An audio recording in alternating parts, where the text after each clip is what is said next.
আসসালামু আলাইকুম, সবাই কেমন আছেন? আশা করছি সবাই ভালো আছেন। আমরা অনেক অনেক ভালো আছি।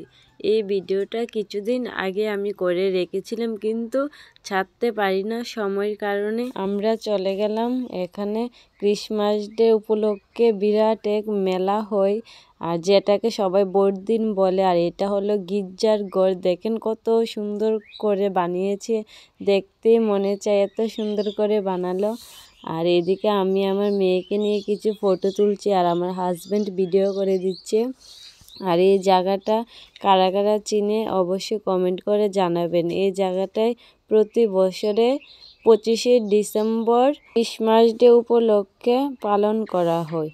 আর এইদিকে আমরা এখন ঘোরাঘোরা করে এখন বের হয়ে যাব। আর এইদিকে আমার হাজব্যান্ড আমার মেয়েকে কুলে নিয়ে নিচ্ছে, আর বলছি আমাকে একটু ভিডিও করে দাও। তারপরে দিয়ে আবার আমি আমার মেয়েকে কুলে নিয়ে চলে গেলাম, এখন বলতে গির্জা থেকে বের হয়ে নিলাম আর চলে যাব এখন মেলার দিকে। আর এইদিকে আমি বারবার পিছন দিকে তাকাচ্ছি। আর এইদিকে দেখে নেন, এখানে বাচ্চারা খেলনার জন্য কতগুলি দোলনার মতন বানিয়েছে।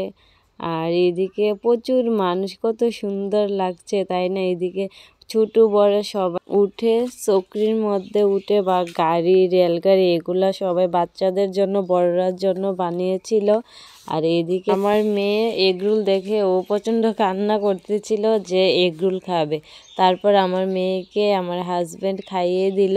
আমরা সবাই মিলে এখন এগরোল খাওয়া দাওয়া করছি। এখন খাওয়া দাওয়া শেষ করে বের হয়ে গেলাম মেলার দিকে, আবারও চলে গেলাম। আর এইদিকে ঘুরে ঘুরে বারবার ঘুরে ঘুরে তাকাচ্ছি, যেন মনে হয় সবগুলো কিনে ফেলবো।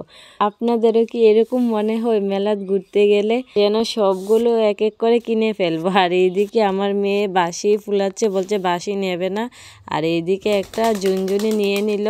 আর আমি চলে গেলাম কাপের দোকানে কাপ কেনার জন্য। তারপর কাপ কিনে আবার চলে গেলাম কসমেটিকের দোকানে একটা গলার চেন কেনার জন্য। চেন কিনতে গিয়ে এদিকে ওইদিকে বারবার এটা দেখছি সেটা দেখছি, মানে একটা কিনতে গিয়ে 10টা দেখে ফেললাম। আর এইদিকে বাড়ির জন্য খাবার নিয়ে নিচ্ছি, মটর নিয়ে নিলাম। আমার শাশুড়ি মা মটর অনেক ভালো পায়, তার জন্য আমার শাশুড়ি মার জন্য মটর কিনে নিয়ে নিলাম।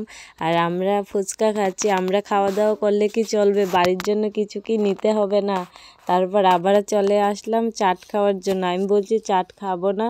আর তারপর দিয়েছি আমার হাজব্যান্ড জোরাজুরি করে চাটের দোকানে নিয়ে চাট খাওয়ালো। আর এইদিকে জিলাপি নিয়ে নিলাম বাড়ির জন্য প্যাকেট করে। তারপর চলে আসলাম বাড়িতে, আমার মেয়ে রাস্তায় ঘুমিয়ে পড়লো। তারপর আমার মেয়েকে আমি শুয়ে দিলাম। সবাই আমাদের জন্য দোয়া করবেন। আল্লাহ হাফেজ।